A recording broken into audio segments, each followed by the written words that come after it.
bilowno bal xasan maansada uu inoo hayo isagoo faahfaahin dabcan ka bixin doona waxaan leeyahay xasan ku soo dhawow stage. السلام عليكم ورحمة الله وبركاته. قيمة كوينو يستين لهايدين ما جبتو انتها سوق وفاي سوهر فريست وحفل ايا انا دي قمدتين انت قف من هذا كراميو يلا شرفو اللي وينيو اللي سودو وينيو وحن لا هاي وكما ستين مر يلا با يصدح maasada waxa la yiraahdaa xeer ku dirir waxay ka hadlaysaa guud ahaan doorashada waxaan la hadlaysaa doortaha iyo la doortaha xaaladaha isdulbarkan iyo mashquulka isdulhuwan ee qabyaaladu ay saameynta lagu yeelo ayay ka hadlaysaa intaanan maasada u gelin dad iyo dalbaynu nahay haysta nabad taama بس عدالة يكون رقم كشرق عن مودين وقلوه كبجرو وعد مودين إن قبل برتي ومن مديني يوحد لها شيءني وهل كذي أي نوع شيء تكلو عفية قبيلة دي أنت تستنا الصورة قل معها إن أي نوع نضل يضد لهذا فيه ملاك بحسن يسكن ولا دارو هل كسرت كقرصنتها المشكلة دي هو ينفع لأن تكتشف وحوي badankeennu ma kala naqaano ama ma kala fahansanin waxa aad gaarka u leedahay iyo waxa la wada leeyahay mid ka muhiimsan waxa laga yaabaa in aad leedahay guri aad gaari cad leedahay aad meherada ku shaqayso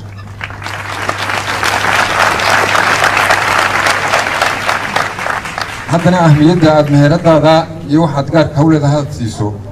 ma siisid waxa aynu wadaagno ee dadka ka dhaxeeya waxa la wada leeyahay waa maxay dalka la wada leeyahay calanka la wada leeyahay ciidda la wada leeyahay nabadgelyada la wada haddii nabadgelyada tusaalaan la waayo ma u malaynaysaa inay kuu shaqaynayaan meheradaada iyo ganacsigaagu waa maya imika doorasho ay nagu soo socoto maxaad musharaxiinta ku dooranaysaa maxaad ku kala dooranaysaa sidee baad u dooranaysaa marka aad taqaano qofka aad dooranayso iyo mabaadi'da aad ku dooratay ayaad berri la xisaabtami kartaa waxaan filayaa inteenan mid ka midina jawaab buuxda uma hayo mabaadi'da uu xisbi ku raacay marka laga tago reernimo iyo cunfi iyo qabyaalad waxaa habboon inaad isweydiiso ninkaad xilka u dhiibayso shalay maxaa muuqda uu ku soo kordhiyay berri muxuu ku tari karaa qof ahaan waa noocee inta badan bulshada Somaliland lama xisaabtanto mas'uulka xilka ay u haya balse waxay ku xisaabtantaa in xoolaheeda ama hantideeda uu xado innaga musuqa mas'uulka barna miyaa aragtay nin xilkii haya kula maxay xadweeyay waxay kooranayaan war ninkii hebel meeshuu iska joogaayo waxba kama qabsan waraya wax loo qabanayaa ayaa se laga qabsanaya dowladnimadu waa ururka ugu sarreeya mujtamac ama bulsha samaysato haddii aanu xisbi wanaagsani jirin waxaan qabaa inaanay xukuumad fiican iman karin ama jirayn dunidana ma jiro xisbi reer galaan reerna ka baxaan dembigana qof unbaa galaa reer ma galo codkana qof unbaa codeeyo warqad loo dhiibaayo intay reer saf soo galaan ma codeeyaan laakiin waxaan moodaa innagu inaynu dimuqraadiyaddii daba luudanno oon si qaldan u fahanay xisbiyadeennu waxay koran yihiin qabyaaladdu ha dhacdo haddana cod bay qabyaaladdii ku doonayaan oo reerihii jiri ayay hor fadhiisteen markaa musharax ma waxaa soo dhisi dowlad 500 oo wasiir ka kooban oo jilib kasta ka muuqdo mise sida buugaag ku qoran dowladii tayo leh oo tirayar maxaynu u baahannahay bulsho ahaan ummad ahaan maxaynu u baahannahay waxaynu u baahannahay inaan danteena u midowno oo aan ka midowno nin wax doonaya inay yeesha oo maskaxdeena maamusha xukuumaddu intii tamarteeda ha qabato laakiin dalku wuxuu u baahan yahay horumar dhinac walba leh. Hargeysa biyo u baahan tahay, laascaanood in biyo macaan loo soo saaro u baahan tahay, ardayda jaamacadda camuud ka soo baxay in shaqo abuur loo sameeyay u baahan yihiin, berberi leer jaban bay u baahan tahay. haddaba xisbiga reer baa nagu soo biiray mooyaane miyay aragteen xisbi baahiyaha si hufan oo cad uga hadlaya. haddii ay jirtana tusaale ahaan caasimadda Hargeysa waqtiga ay biyo helayso dhammaantood buugtooda waa ku qoran tahay, laakiin miyaa laynoo sheegay waqtiga Hargeysa biyo helayso waa may? horta miyaynu isla diidannahay halkii maqaalkii Maxamed Salaabaane inaynu indho qabyaaladaysan wax ku aragno dhaga reeraysanna wax ku maqalno? wax filayn jawaabtu inay tahay maya. aafadan balwad ay naga noqotay qabyaaladda kuma tirtiri karno. wareegta madaxtooyada ka soo baxday iyo xisbi qabyaaladdu ha dhacday ku ololeeyay waxay ku baabi'i kartaa aqoon iyo xadaarad iyo isbeddel dhaqaalo dalkan iyo dadkan ka hirgala shirkado, iyo haddii ay bulshada yimaadaan way baabi'i kartaa. maansada haddaanu imaado xeer ku dirir, magaca ujeeddada aan ugu bixiyey xeer ku dirir, waxaad moodaa in wax kastoo nolosha si kale aan u fahanay. waxyaabaha ugu weyn ee naga qaldani waa xeerasha, waa shuruucda, waa waxaad xaq u leedahay iyo waxa xaq lagugu leeyahay. haddaad muwaadin tahay waxbaa xaq lagugu leeyahay oo dalkaaga iyo dadkaagu xaq kugu leeyahay oo dowladdaada kugu leedahay, waxna xaq baad u leedahay. war adduunyadu kama hadasho waxaynu ka hadalnay kursi iyo hebel ha qabsado, iishii baa laga hadlaa, waxaa laga hadlaa dhaaman, waddooyin baa laga hadlaa. innaga hawlahaasi inooma qorshaysana. sidaa darteed waxay leedahay cidna weli ma dadafayn, suugaana kuma durin, mana yihiin in deelqaaf hadalladu ka duulaan. weli xaajo dalable iyo wax damiirku qansado aanoo daah ka rogi karaa, marna dhaaya kama dadan, cidna libin dalqiya iyo guul dulsaare kuma ledhin. waa diirad maansadu lagu tuso dadweynaha wixii daahanaya qalab, mana lihin dangaaree iga daacadee dhugo. haddaan dibudhacaad iyo guushaada doorka ah mid weliba duwaan culus maalmuhu ku daabicin, taariikhda duuggii duraad kaaga noqon marag, dhacda kaaga tegin deris gurcu dama ma dhaantide wax ka bara duruufaha. deris maalmihii tegey dibigeegu waayaha wax ku dabro maanta. iminka waddamadaa xadaa haddaad tagto Egypt iyo ama Turki oo tagsiila raacduu ku arkan cusubtahay ku wareejinaya isagoo tagsiimidka daaran iyo halka geyn karaa, laakiin qaladkiisa haddaad ku qabato lagama yaabo inuu mar dambe kugula soo noqdo. beertii awowga iyo adeerkaa isku dileen ayuuna adeerkaa kugu qabsanaya, waayo waxba kama barano duruufaha. marka arrinta dahamiya xaajo darowla weligeed daman lagu gorfeeyey xeerbeegtii daran iyo duqay loo xishaa jiray, waxa dhacadda weyn jiray, nin kastoo dakana gala dabar celinayaa jiray, wax kastoo isdiidala xal dabeeme baa jiray, hadduu xaalku dacar iyo deebaa qaraadhiya hoos baa lagu degi jiray. maanta waa istabayaac away kala dambayntii. daacaddiiyo rusheegii waa laga dulguuro, dadku waxay wax ka arkaan dibnihii hunguriga. waa dee su-aalihi damiirkii maxaa helay? inta dufanku mood yahay, dheemaalku deeq yahay, culimmadu danley tahay, oday dhaqan dilaal yahay, koofiyadaha demis kale wax ku doono laga wado, noloshuna dirsooc tahay, dabaqada bulshadu tahay, reernimo danguu tahay, qarannimo daldalan tahay, xilku duudsi dhara yahay, garashoyo yaan daran. dulnimada intuu weli la dulmano ka mudan yahay, eexdiiyo ku-digashadu intay darajo leedahay, daacadnima ma suug tahay cadliyow lagu dagan. inta weli la door bido in qabyaalad lagu dago dalka ruux haagi karaa, oo ruux la daba wado dana gaara laga rabo musuqow lagu diran. wase duniya xaalkeed xagaldaacsanaantu iyo haldoorkii maxaa helay? horta mee diljarihii xumadiid ha joogay indheergari docdiisii aad mudad ka soo galay. warbaahinta in badan waxaan ku arkaa in la yaabaa laba eray. waxaa lagu odhanayaa labeentii ree hebel oo xisbi hebel ku biirtay, haldoorkii ree hebel. war labeenta ummaddu ka weyn wax maqsan lagu xaraayo.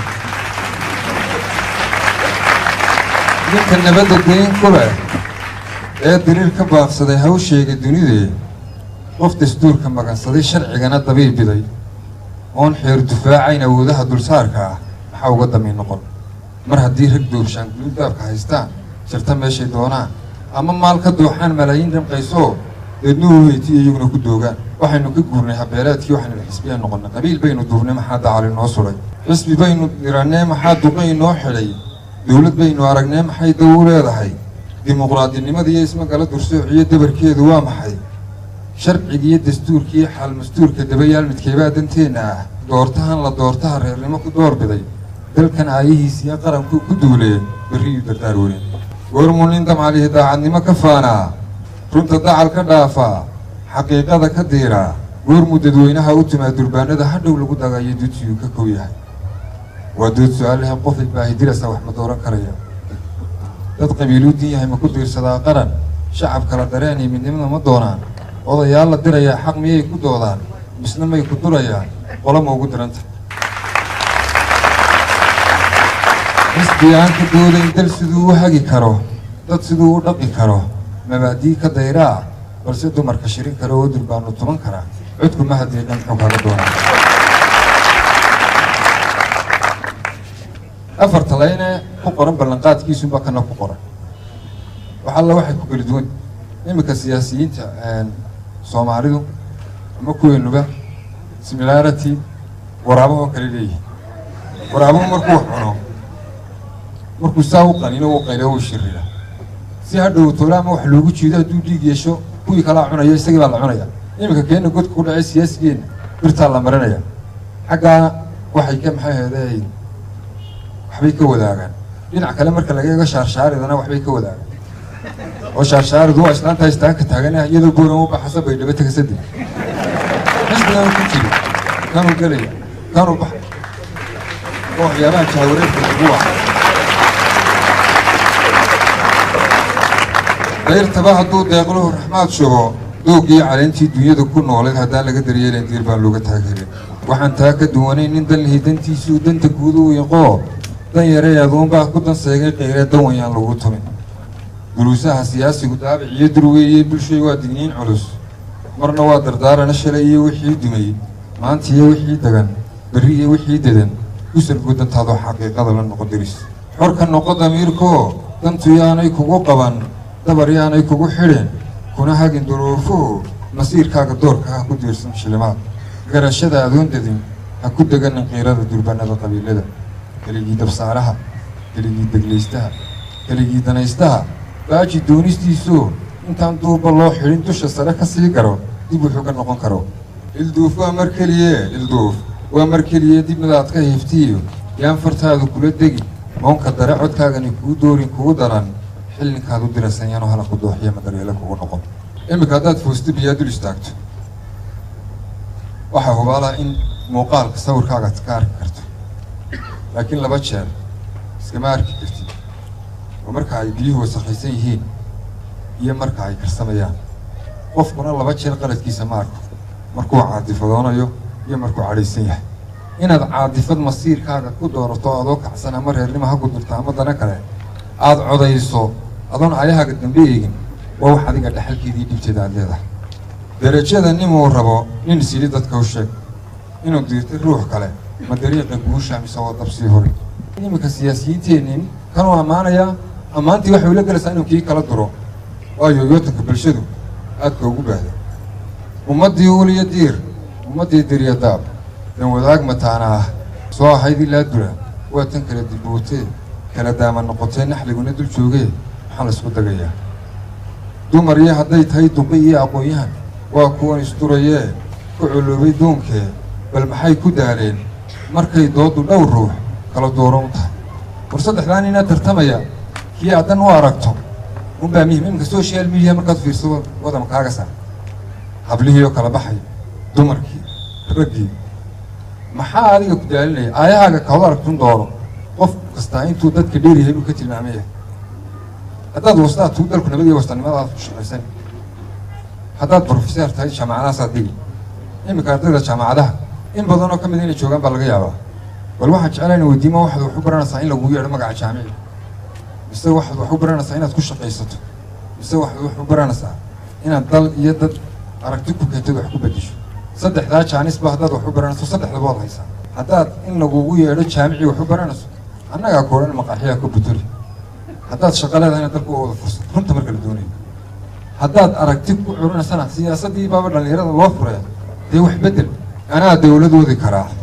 reer hebel dameenka ah anaa dunida maamula iftiinkeeda damin kara anaa xeel ku dirayoo ka dubaaradeel hebel waa dhaqan dalkeenniiyo maanta yaalla degelkee sidii loo darjiiday dadkooda aqoon-yahan u noqdeen digtooraa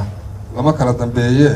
wuxuu daalinkii yidhi dulmi soconayaan ahay dembi guurayaan ahay damac qaawan baan ahay dayro magaca baan ahay ceebka madurkaan ahay bulsho kala dilaan ahay dadka kala gulaan ahay ismaduuliyaan ahay duraad mooganaan ahay kiisuundayaan ahay ninka lagu dagtaan ahay intaas iyo in dadan iyo siyaasiga dalkaan ahay dadna weli imuu baran inta daafacaysa iyo danyartiiyo saboolkiiyo waxay daacaddii tiri dag haddaad isleedahay kala dira isleedahay kala didi isleedahay kala daadi leedahay bulshadani dulyo hoosta markaa yar dagan tahay markaa yar dilan tahay eed moodo diran tahay fahankeedu dadan yahay ayay ugu dhumuucan tahay guushana la dirista duufaanka roobkiiyo marka ay dabayluhu diiqad culis waxgeliyaan badda looga dibad baxo darallay ku dhaaftaa wax la doonayaa ruux dalka sama ku hagi karaa dadka xeer ka simi karaa dabka huro bakhtiin karaa dambi filaha qaban karaa duninkana tirtiri karaa danyartana wax tari karaa oon lagu dulguurayn oo aan dambana noqon oon dabada reergelin dusha xanaka kuu sudho dhagar iyo dabgelinayn cadli baadan kuwa hemidaan dayro keenayn ummaddana bardidinayn badhna soo dabaalayn wax la doonayaa ruux deri ilaah ku howlgalaa shacabkana u daacada